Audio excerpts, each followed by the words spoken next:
자, 오늘 가치 있는 양육, 이와 같은 제목의 말씀으로 은혜 나누겠습니다. 여러분 잘 아는 수산나라고 하는 한 부인이 있습니다. 이 부인은 교회에 나와서 예배를 드리고 집회에 참석할 때마다 늘 마음에 걸리는 시간이 뭐냐면 초청의 시간이었어요. 당신은 하나님을 위해서 무슨 일을 하겠습니까? 이렇게 묻는 거거든요, 목사님이. 그러면 그때마다 이 부인은 생각했습니다. 한낱 가정주부인 내가 무슨 일을 할 수 있겠는가? 그래서 마음이 늘 편치 않았습니다. 이 괴로움이 있었어요. 그러나 이 괴로울 때마다 그녀는 하나님 앞에 기도했습니다. 하나님, 내가 별로 한 것이 없어 보입니다. 그러나 주님께서 나에게 맡기신 자녀들을 성실하게 가르치겠습니다. 그들에게 하나님의 사랑을 심고 진리의 말씀을 가르치는 일에 열심을 내겠습니다. 이 아이들 중에서 이 세계를 이끄는 사람도 나올 수 있지 않겠습니까? 하나님, 내가 내 자녀들의 삶 속에 하나님을 위해서 사는 거룩한 삶에 영향을 끼치기를 원합니다. 이 부인이 바로 수산나 웨슬리입니다. 존 웨슬리의 어머니요, 찰스 웨슬리의 어머니이지. 이 부인의 자녀들은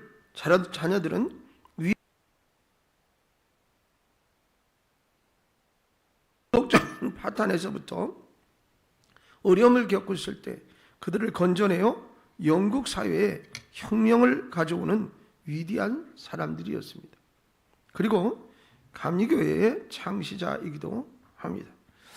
우리가 종종 착각하는 것 중에 하나는 의미 있고 가치 있는 일은 뭔 크고 대단한 것으로 자꾸 생각을 합니다. 그러나 정말 중요하고 가치 있는 것, 이것은 때로는 잘 보이지 않아요. 잘 보이지 않으면서 드러나지 않고 조용하게 시작된다는 사실입니다. 여러분, 이러한 일이 무엇이겠습니까? 진정으로 가치 있고 큰 일은 사람을 키우는 일입니다. 여러분의 생애에 있어서 가장 가치 있는 것은 무엇입니까? 그것은 사람을 가르치고 양육하는 일입니다. 이처럼 귀한 일은 없습니다. 아무리 많은 재산을 남겨도 그것은 사람의 가치와 비교할 수가 없습니다. 어느 꽁트 프로그램에 그런 것이 나와서 제가 보면서 한번 웃었어요. 시골에서 이제 어머니가 올라오셨습니다. 그런데 마치 이제 아파트 단지로 들어가는데 두 내외가 강아지를 산책시키기 위해서 강아지를 끌고, 강아지는 아니죠, 개니까 좀 큰 개를 데리고서는 이렇게 산책을 하는 거예요. 그랬더니 어머니가 반가워서 아파트로 올라가기 전에 그 앞에서 만났어요. 그랬더니 며느리가 하는 소리가, 어머니 왜 연락도 하지도 않고 갑자기 오셨어요? 그러고 얘기를 하는 거예요. 그래서 나는 이제 뭐 이렇게 시골에서 뭐 이렇게 농사 지은 거 이런 거 얼른 갖다 주고 싶은 마음으로 이렇게 아침 새벽부터 첫차를 타고 올라왔다고.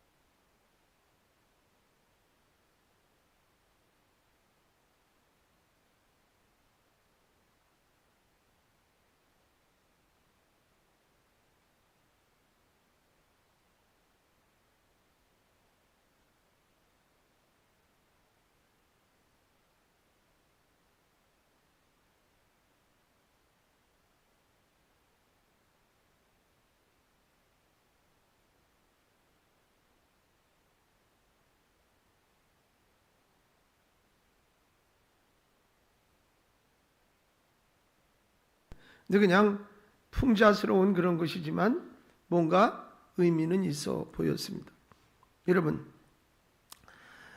그러니 정말 가치 있는 것은 잘 보이지 않는 것임에도 불구하고 여러분의 상에 있어서 가장 가치 있는 것은 무엇인지요?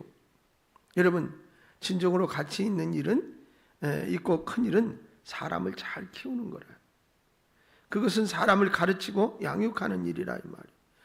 여러분, 아무리 많은 재산을 남겨도 그것은 사람의 가치와는 비교가 안 돼요.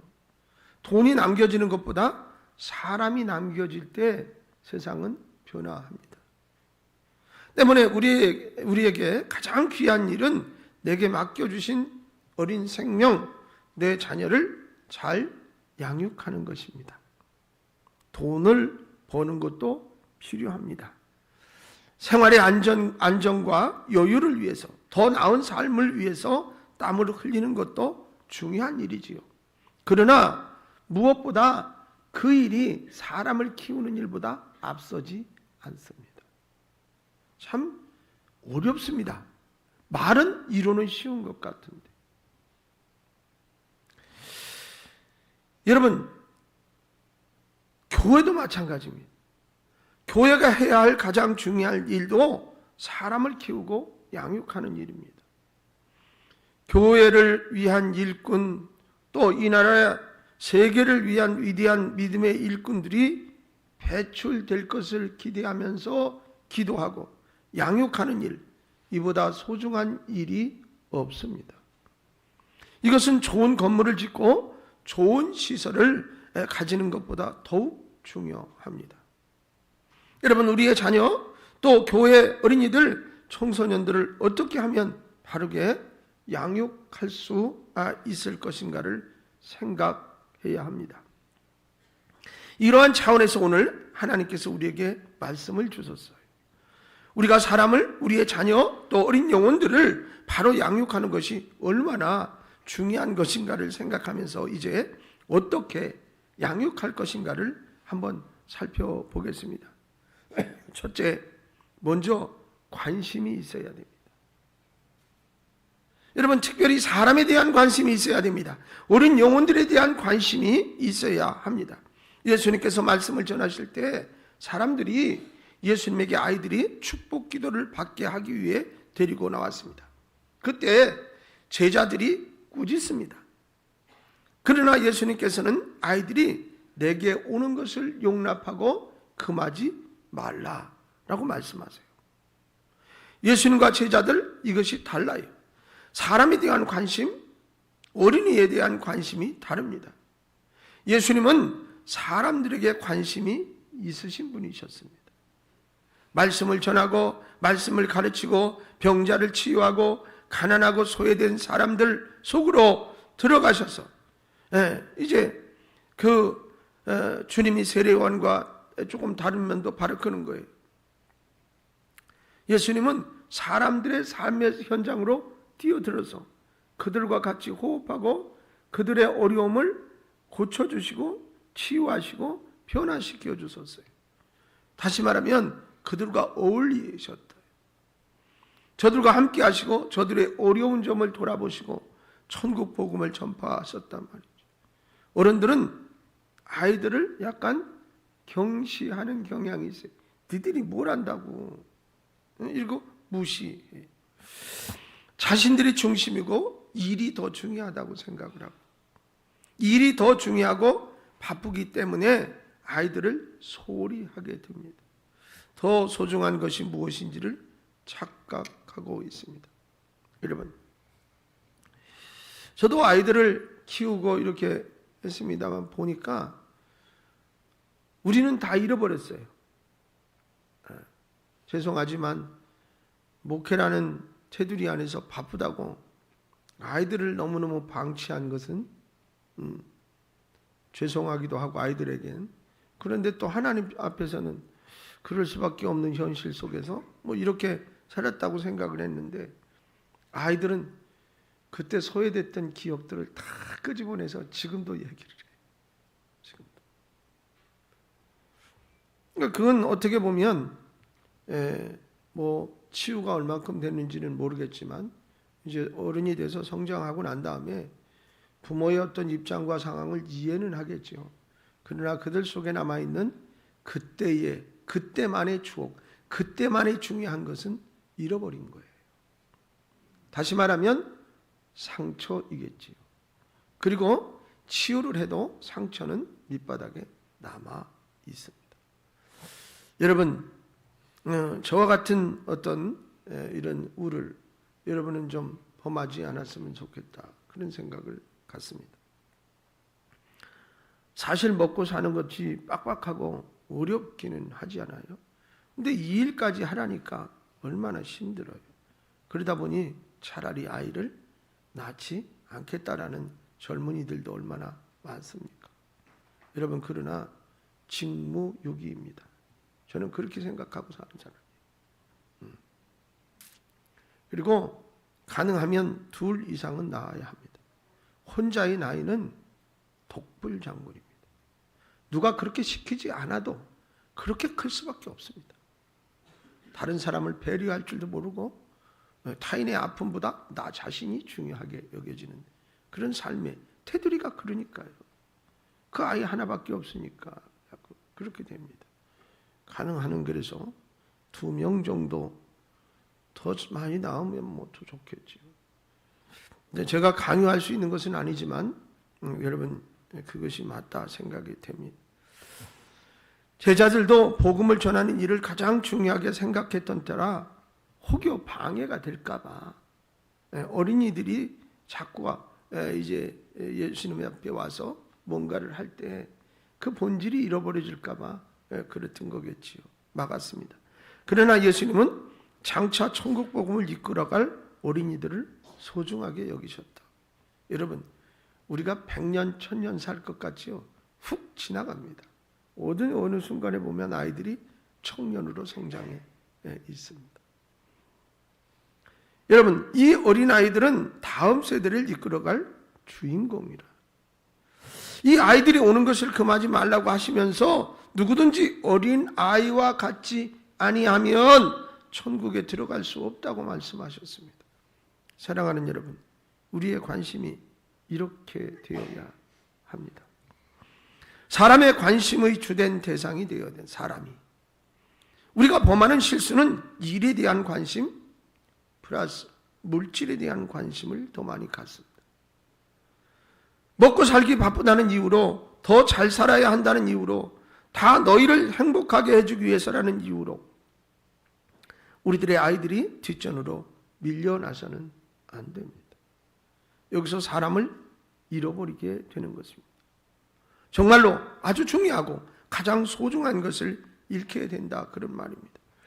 문제가 있는 아이들, 청소년들을 대상으로 연구를 해보았을 때 아이들이 삐뚤어지기 시작하는 가장 중요한 원인을 이것으로 뽑고 있어요. 부모가 사회적으로 바쁘고 일에 바빠 무시되는 아이들이었다라는 것이에요. 여러분, 사람에게 관심을 가지셔야 합니다.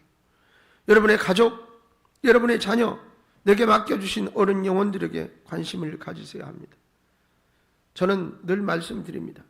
제일 중요한 것은 가장 가까운 사람에게 제일 잘해야 된다. 여러분, 저 미국에 있는 그 사람에게 얼마나 제일 잘하겠습니까? 제일 가까이 있는 사람이 누굽니까? 가족입니다. 특별히 부부입니다. 그리고 자녀들입니다. 가까이 있으니까 늘 보니까 너무 이래서 그냥 대충 안 됩니다. 여러분, 생각을 해보세요. 가장 가까운 사람이 평안해야 나도 평안한 거예요. 그 말은 가족 모두가 평안해야 나도 평안한 거라.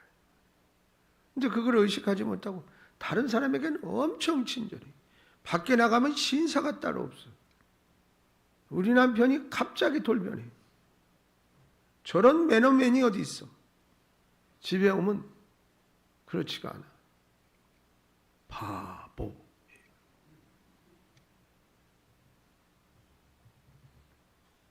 집에서도 잘해. 여러분, 아내에게 잘하는 것이 자녀들에게 보여주는 교육이고,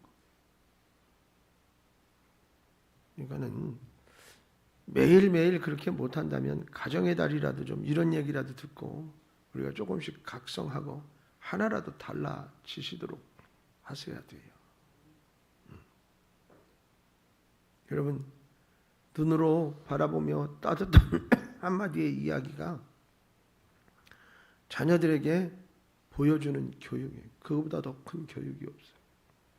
여러분 누가 안 가르쳐 줬는데 저는 저희 집사람하고 이렇게 심도 있는 대화를 하면 자동적으로 존댓말이 나와요. 우리 부모님이 돌아가시기 전까지 존댓말을 서로 하셨어요. 누가 가르치지 않았어요. 근데 저는 그걸 보고 컸기 때문에 그냥 자연적으로 그렇게 나오는 것 같아요. 여러분 누가 크고 누가 작고가 어디 있습니까?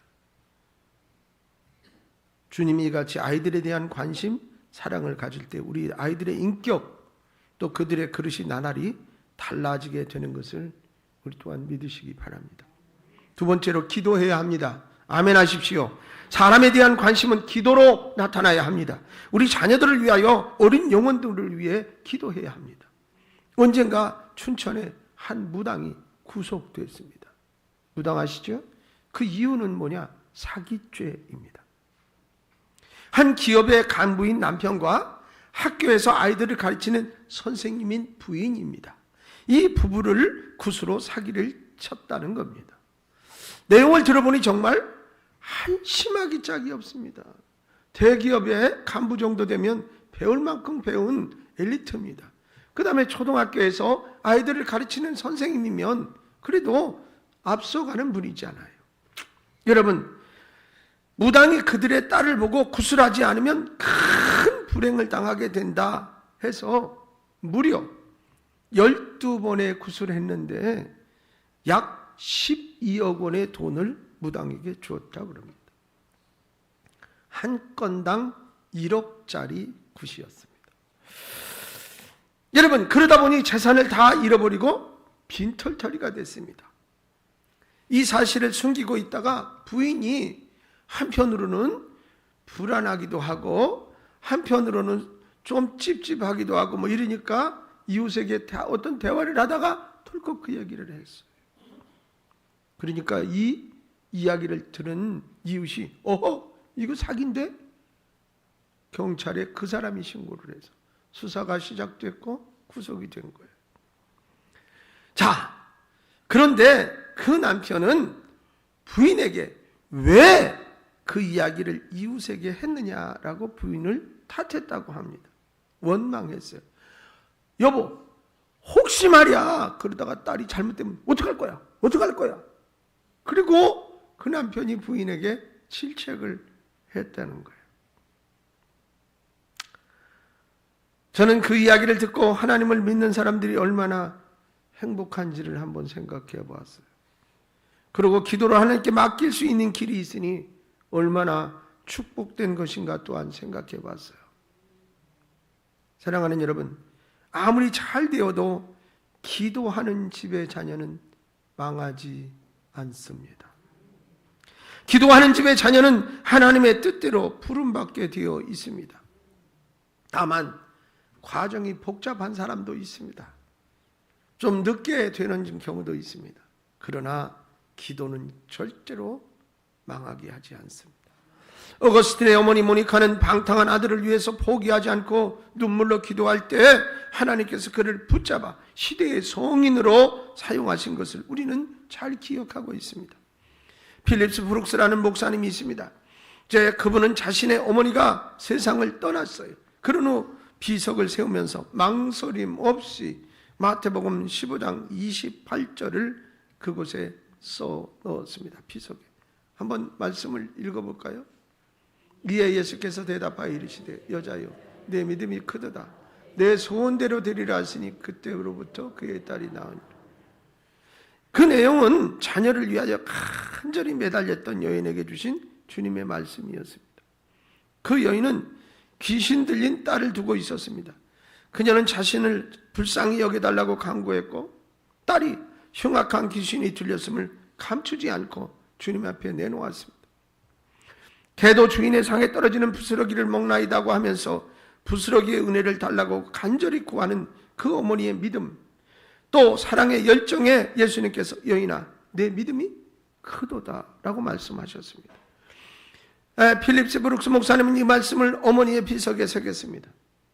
어머니의 그 믿음과 사랑, 그 기도의 열정이 기억되었고 그 어머니의 영향으로 훌륭한 감독으로 하나님의 일을 하게 되며 그렇게 신앙 고백을 하게 된 것입니다. 기도로 자란 자녀들은 하나님께서 사용하십니다. 기도의 자녀들은 하나님께서 내버려 두지 않으시는 것을 믿으시기 바랍니다. 마지막으로 세 번째로 신앙의 본을 통해서 양육해야 합니다. 이것은 말씀으로 양육하라 그런 의미입니다. 믿음의 본을 통해서 가르치라는 것입니다.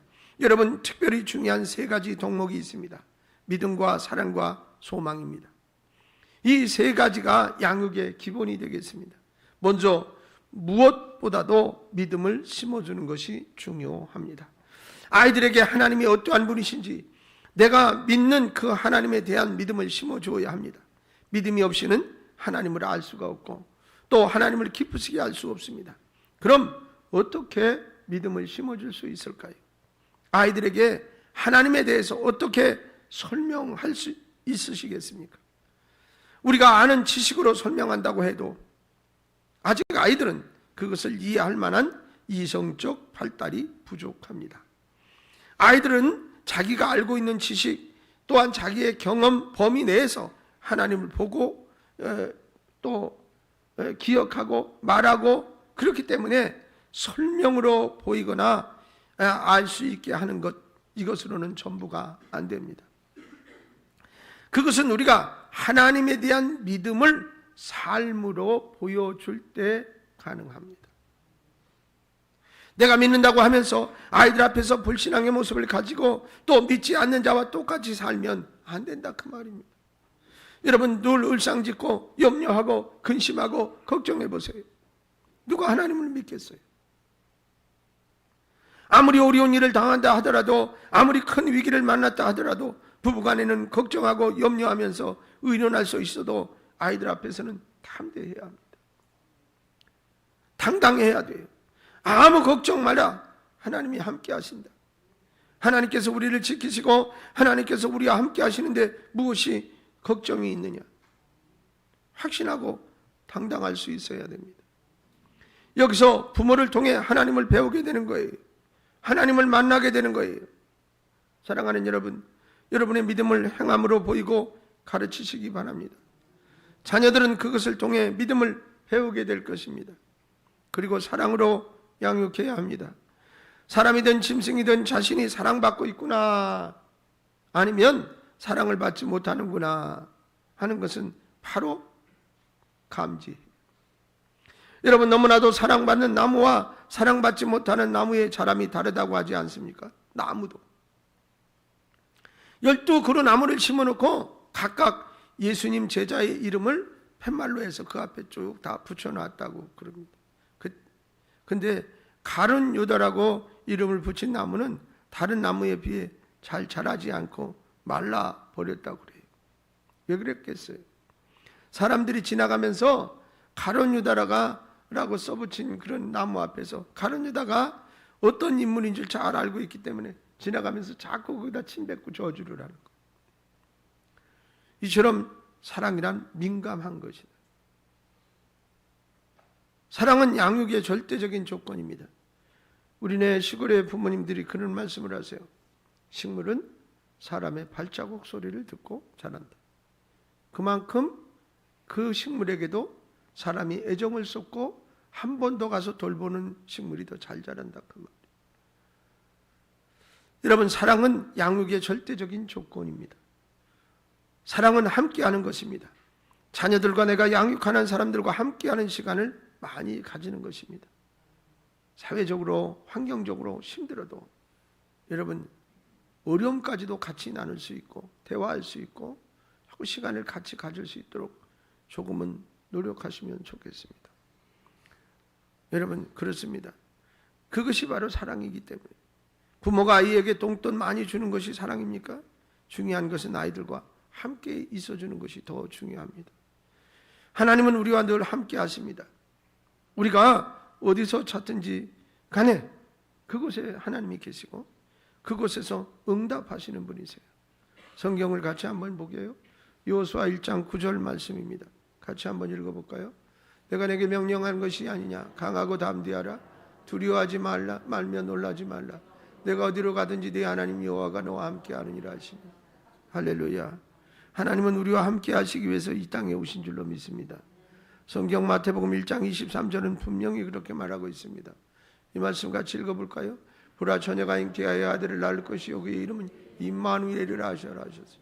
이를 번역한즉 하나님이 우리와 함께 계십니다. 이것은 우리를 향한 하나님의 큰 사랑의 표현입니다. 사랑은 함께 있어주는 것입니다. 우리가 양육하는 자녀들, 아이들과 함께 있어주는 시간이 많을 때 아이들은 거기서 사랑을 느끼게 되는 겁니다. 그리고 사랑은 자신을 주는 것입니다. 나의 자녀가 나를 필요로 할 때 나의 전부를 던져 그를 품을 수 있는 것은 부모요, 그 부모의 사랑입니다. 하나님께서 자녀된 우리를 사랑하셔서 우리를 구원하시기 위해서 자기를 던져 십자가에서 죽으심으로 우리를 구원하셨듯이 부모 또한 자녀들이 나를 필요로 할 때 나를 던져줄 수 있는 사랑이 필요합니다. 또한 보호하고 감싸는 데 급급한 것이 아니라 강하고 담대함으로 훈련되도록 이끌어주는 것 또한 사랑입니다. 하나님께서는 백성들의 피난처요 방패가 되어주셨습니다. 그러나 무조건 보호하시고 지키는 것만은 아니었습니다. 이스라엘 백성을 사랑하기에 그들을 강하게 하시기 위해서 광야길로 인도하시기도 하셨습니다. 나약함과 노예 근성을 버리지 못하는 어리석은 백성이 아니라 강한 백성들, 하나님에 대한 온전한 믿음과 참 자유로 만들기 위해서 하나님은 저 백성들을 광야로 인도해 내신 겁니다. 이것은 하나님의 또 다른 사랑의 표현입니다. 저들을 애먹이기 위해서 그런 것이 아니라 이 말입니다. 물론 저들이 범죄함으로 곧 하나님을 불신하고 불순종함으로 인해서 오랜 시간 방황해야 했지만 그렇게까지 해야 하는 하나님의 마음을 아십니까? 그것은 하나님의 사랑의 채찍입니다. 훈련입니다. 우리 아이들에게도 때로는 강한 훈련과 엄격한 교훈과 다스림이 필요합니다. 이것이 사랑입니다. 나라의 교육 체계가 조금은 좀 성경과 좀 동떨어져 가는 느낌이 있어서 안타깝습니다. 어찌됐든 이 사랑 안에서 우리의 아이들은 아름답고 건강하게 자라게 되는 것인 줄로 믿습니다. 마지막으로 소망을 심고 격려하는 겁니다. 신앙으로 양육하는 것은 하나님 안에서 우리의 아이들에게 꿈과 비전을 심어주는 거예요.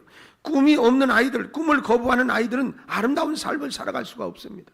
여러분, 동화 속의 나라, 상상의 나라를 여행하면서 꿈과 희망을 키우고 또 자라나는 아이들이 건강하게 자랍니다. 요셉은 꿈이 있었기에 형제들의 배반의 상처 속에서도 그리고 애굽에서의 노예 생활과 감옥살이 등 많은 환난 가운데서도 낙심하지 않고 절망하지 않고 인내하면서 하나님을 의뢰했습니다. 꿈은 우리에게 환난 가운데서도 인내하게 하고 연단을 통해 더 강하게 서게 하는 줄로 믿습니다. 마침내 그 꿈을 담을 수 있는 그릇이 스스로 만들어지게 된다 그 말입니다. 꿈이 꿈을 이룹니다. 하나님은 꿈꾸는 사람들을 통해서 일하세요. 때문에 우리의 어린이들에게 하나님의 사랑으로 꿈을 심어 주어야 합니다. 사랑하는 여러분, 어린이들, 어린 저 영혼들은 하나님께서 우리에게 맡겨주신 귀한 선물입니다.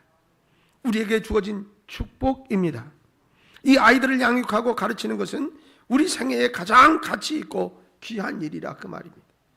관심과 기도로 신앙에 보낸 믿음과 사랑과 소망으로 양육하시기 바랍니다.